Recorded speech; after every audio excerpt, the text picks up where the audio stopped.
आज का जो हमारा टॉपिक है वो है ट्रांसपोर्ट। इससे पहले मैं आपको बता दूं कि इस वीडियो के एंड में आपको ये पिक्चर इसके मिल जाएंगे। आप स्क्रीनशॉट लेना चाहें तो लेक्चर्स के ले सकते हैं। ट्रांसपोर्ट में जो होते हैं ना, मैं आपको बताता हूँ कि पहले दो टर्म्स समझाता हूँ। एक है चैनल प्रोटीन, एक है कैरियर प्रोटीन। चैनल कौन से प्रोटीन होते हैं? जो लिपिड बाइलेयर में प्रेजेंट होते हैं। इंटीग्रल प्रोटीन वो चैनल का काम करते हैं। फुली एम्बेडेड इंटीग्रल प्रोटीन जो होते हैं ना, वो चैनल का काम करते हैं, जिसमें क्या होता है, डिफ्यूजन होती है। मतलब फुली टोटली जो होते हैं ना परमिएबल होते हैं, आ रही हैं यहाँ पे, आ रहे हैं, अंदर आ रहे हैं। मतलब हायर रीजन कंसंट्रेशन से लोअर रीजन कंसंट्रेशन में सोडियम आ रहा है, इनफ्लक्स हो रहा है। सेल की फॉर एग्जांपल, ये सेल की बाहर वाली है, ECF मीडियम है, और ये ICF मीडियम है, इंट्रासेलुलर फ्लूइड मीडियम। यहाँ पे क्या है, सोडियम का इन्फ्लक्स कम है, सोडियम की कंसंट्रेशन कम है, और यहाँ पे ज़्यादा है। तो क्या करेगा, ये कंसंट्रेशन ग्रेडियंट में वर्क करेगा और ये इनसाइड मूव करेगा। दूसरा है कैरियर प्रोटीन। कैरियर प्रोटीन भी इसकी तरह होता है, लेकिन ये फैसिलिटेटेड या सिलेक्टिव डिफ्यूजन करते हैं। फैसिलिटेटेड डिफ्यूजन कौन सी होती है, सेलेक्टिव कौन सी होती है? ये एक चीज़ को, मालिक्यूल को पकड़ते हैं, उसको जाके दूसरी जगह पे रख दिया।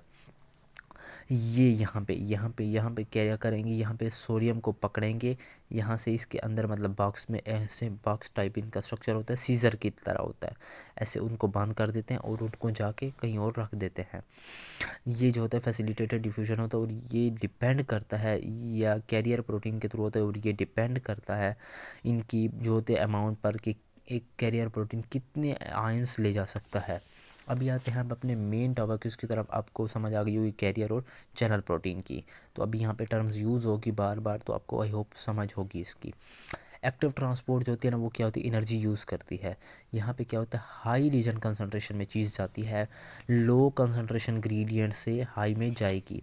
मैं आपको एग्जांपल देता हूँ। यहाँ पे हमारे पास जो है ना, ये एक जो है ना, ये मेम्ब्रेन है। मेम्ब्रेन में क्या है, सोडियम है यहाँ पे, इनसाइड जो है ना वो कम है, और आउटसाइड सोडियम ज़्यादा है। हम यहाँ पे एग्जांपल बना लेते हैं हम जल्दी से। सोडियम इनसाइड जो है ना, यहाँ पे हमारे पास कम है बहुत, और आउटसाइड ज़्यादा है। लेकिन इसको सोडियम को मूव कराना है हमने इनसाइड से आउटसाइड, ताकि यहाँ पे नेगेटिव आयन ज़्यादा हो जाए सेल के अंदर। हमने रेस्टिंग मेम्ब्रेन पोटेंशियल दोबारा लाना है। तो क्या करेंगे हम, या फिर ये सेल की जो होता है ना, यहाँ पे एक channel protein, carrier protein present होंगे, जो क्या करेंगे, या पंप प्रेजेंट होंगे, जो क्या करेंगे, सोडियम को उठा के बाहर भेजेंगे। ये पंप क्या करते हैं, ये एनर्जी यूटिलाइज़ करते हैं, क्योंकि अगेंस्ट कंसंट्रेशन ग्रेडियंट डाल रहे हैं। अगर यहाँ से ऐसे आएगा तो यहाँ से तो फ्रीली आ सकता है, बिल्कुल आ सकता है फ्रीली, घुसता जाएगा। लेकिन क्या है, अंदर से लोअर रीजन कंसंट्रेशन से हायर में डालेंगे पहले, वहाँ से उसकी अमाउंट बहुत ज़्यादा है, लेकिन फिर भी हमने यहाँ से बाहर निकालना है इसको। तो क्या है कि ये एनर्जी ज़्यादा यूटिलाइज़ करेगा। आई होप आपको इस समझ आएगा, क्योंकि इसकी जो होता है मूवमेंट ऑफ समथिंग, या आयंस होते हैं अगेंस्ट कंसंट्रेशन ग्रेडियंट, अगेंस्ट उसके मुखालिफ पे। कंसंट्रेशन कहते हैं मिकदार को, ग्रेडियंट कहते हैं उसमें डिफरेंस को। इसमें सही है। इसकी दो टाइप्स हैं, प्राइमरी और सेकेंडरी। प्राइमरी एक्टिव ट्रांसपोर्ट जो होती है ना, transport uses energy directly use कर रही होती है। यहाँ पे ATP यूज़ हो रही होती है एनर्जी। यहाँ पे है कि कैरियर प्रोटीन की एग्जांपल दे रहा है। कैरियर प्रोटीन में 3 सोडियम ले जाने की एग्जांपल है, और 2 पोटाशियम जो है ना बाहर निकालने की एबिलिटी है। तो ये क्या करेगा, ये सोडियम, ये एनर्जी यूज़ करेगा। After attachment, the channel activate the ATPase that play role in the ATP and ADP। ये क्या कहता है कि अटैचमेंट के बाद क्या होता है, ये चैनल जो होता है एक्टिवेट तब होगा जब ATP आके, या ADP आके फास्फेट अटैच करेगा उसके साथ, अपना फास्फेट देगा। तो वो, ये फॉर एग्जांपल ये है, ये एक्टिवेट होने से पहले इसको फास्फेट की ज़रूरत है। तो ATP जो है, एडिनोसिन ट्राईफास्फेट ब्रेक होकर ADP में जाएगा, और ये रिलीज़ करेगा फास्फेट बॉन्ड। फास्फेट फास्फेट एक बॉन्ड ब्रेक हो गया, फास्फेट जो है ना यहाँ पे जाके अटैच होगा, तब ये मूवमेंट करेगा। आई होप आपको इसकी समझ आ गई हो। Important word cell volume maintain करने के लिए होता है, ये आप पढ़ेंगे। एडिमा जो होता है वो, शायद आपने पढ़ा हो बॉडी फ्लूइड्स के बारे में, तो एडिमा जो होता है ना, उसमें ये बहुत फंक्शन करता है। सोडियम जो होते हैं इनसाइड, अगर सेल के ज़्यादा हो, inside the cell sodium is more inside the cell because it is water move in. यहाँ पे अगर ये कहता है कि अगर सोडियम अंदर बहुत ज़्यादा है तो क्या होगा, पानी भी अंदर सेल के अंदर आना शुरू हो जाएगा, और इस कंडीशन को कहते हैं, ये पैथोलॉजिकल कंडीशन है, इसको कहते हैं oedema. Sodium potassium pump can stop them, sodium potassium pump जो होता है वो स्टॉप करता है इनको। फॉर कैल्शियम आयन, ये कैल्शियम आयन के लिए भी वही है, ऐसे है। HCl in stomach, hydrogen is remove. HCl जो होता है ना वो हाइड्रोक्लोरिक एसिड जो होता है उसमें भी स्टोमिक में यही फंक्शन हो रहा होता है। सेकेंडरी एक्टिव ट्रांसपोर्ट क्या होती है, आल्सो कॉल्ड को ट्रांसपोर्ट, को कहते हैं दो को, अपने सुनाओ को एजुकेशन को कोऑर्डिनेट मिलके, को कहते हैं मिलके, ये दो को, सही है। यूजेस एनर्जी इनडायरेक्टली, ये क्या है इनडायरेक्टली, ये भी एनर्जी यूज़ कर रही है लेकिन क्या है इनडायरेक्टली एनर्जी यूज़ कर रही है। यूजिंग प्राइमरी एक्टिव ट्रांसपोर्ट, ये प्राइमरी एक्टिव ट्रांसपोर्ट का यूज़ कर रही होती है, उसमें जो होते हैं ना ये क्या होती है इनडायरेक्टली बाय यूजिंग। वैसे प्राइमरी एक्टिव ट्रांसपोर्ट का यूज़ कर रही होती है लेकिन क्या है कि इनडायरेक्ट नहीं यूज़ कर रही, एनर्जी इनडायरेक्ट यूज़ कर रही है। इसकी दो टाइप्स हैं, एंटीपोर्ट और सिम्पोर्ट। इसको बोलते हैं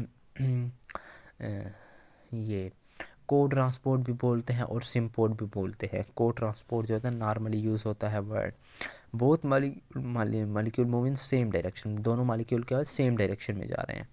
यहाँ पे जो है ना फॉर एग्जांपल दोनों मालिक्यूल जो है ना, ये मेम्ब्रेन है, यहाँ पे सोडियम है और यहाँ पे ग्लूकोज है। सोडियम ग्लूकोज दोनों के दोनों जो है ना यहाँ पे आउट हो रहे हैं, ये किडनी में नॉर्मली हो रहा होता है, को ट्रांसपोर्ट हो रही होती है sodium glucose, sodium amino acid, sodium के साथ और आयन से होते हैं ना वो मूव कर रहे होते हैं बाहर की तरफ। Sodium is moving in the cell along with sodium amino acid move, यानी कि सोडियम जो है ना जा रहा है तो क्या होता है कि उसके साथ साथ अमाइनो एसिड भी मूव कर रहा होता है। दूसरा है एंटीपोड, एंटीपोड क्या होता है, molecule move in opposite direction, दोनों मालिक्यूल अपोजिट डायरेक्शन में मूव कर रहे होते हैं। यहाँ पे सोडियम पोटाशियम पंप, क्या है सोडियम इन कर रहा है, सोडियम अंदर जाता है कि पॉजिटिविटी बढ़े, रेस्टिंग मेम्ब्रेन पोटेंशियल डिस्टर्ब हो, और पोटाशियम आउट होता है ताकि नेगेटिविटी कम हो और पॉजिटिविटी बढ़े, सही है। और पैसिव ट्रांसपोर्ट जो है ना, पैसिव ट्रांसपोर्ट क्या होती है कि रिले अनकंसर्न, ये दूसरी ट्रांसपोर्ट की दूसरी टाइप है। पहले हमने एक्टिव पढ़ी और अभी पैसिव पढ़ रहे हैं, मैं आपको ये इसकी समरी में बता दूंगा। पैसिव ट्रांसपोर्ट में रिले एंड कंसंट्रेशन ग्रेडियंट, ये कंसंट्रेशन ग्रेडियंट पर डिपेंड करता है, वो रिले नहीं करता था, सॉरी रिलाय नहीं करता था, और ये रिलाय करता है उस पर। इसमें एनर्जी की ज़रूरत नहीं होती, क्यों, क्योंकि हायर रीजन कंसंट्रेशन से लोअर में जा रहा है। लेकिन उसमें क्या था, लोअर से हायर में भेजते हैं हम, खुद फोर्सफुली भेजते हैं तो उसमें एनर्जी रिक्वायर होती है। इसमें एग्जांपल है each consist of simple diffusion, simple diffusion होती है और फैसिलिटेटेड डिफ्यूजन। सिंपल डिफ्यूजन में क्या हो रहा है कि यहाँ पे चैनल प्रोटीन के थ्रू, चैनल के थ्रू मैंने आपको बताया है कि सिंपल डिफ्यूजन हो रही है, आउटसाइड टू इनसाइड मूव कर रहा है, इनफ्लक्स हो रहा है आराम से। लेकिन फैसिलिटेटेड डिफ्यूजन में क्या है, कैरियर प्रोटीन के थ्रू हो रहा है। मैंने अभी आपको सबसे पहले यही टर्म समझाई है कि कैरियर प्रोटीन जो है ना उसको पकड़ते हैं और ख़ुद ही ले जाते हैं। उनकी कैरियर प्रोटीन की एक्टिव साइट पर डिपेंड करता है या उनकी एबिलिटी पर डिपेंड करता है कि कितने वो कैरियर प्रोटीन एक टाइम में कितने मालिक्यूल्स को ले जा सकता है अंदर। समरी इसकी क्या है, एक्टिव ट्रांसपोर्ट जो होता है ना, direct use energy, primary use direct energy, ये जो होता है ना एक्टिव ट्रांसपोर्ट में एनर्जी यूज़ होती है और प्राइमरी में डायरेक्ट होती है, सेकेंडरी में इनडायरेक्ट होती है। एंटी पोर्ट जो होती है ना या फिर अपोजिट डायरेक्शन में होती है, और सिम पोर्ट जो होती है सेम डायरेक्शन में होती है। एंटी पोर्ट को बोलते हैं काउंटर ट्रांसपोर्ट और इसको बोलते हैं को ट्रांसपोर्ट। पैसिव जो होती है ना वो क्या होती है, विदाउट डिफ्यूजन हो रहा है, विदाउट एनर्जी रिक्वायरमेंट होती है, और ये अगेंस्ट कंसंट्रेशन ग्रेडियंट होती है।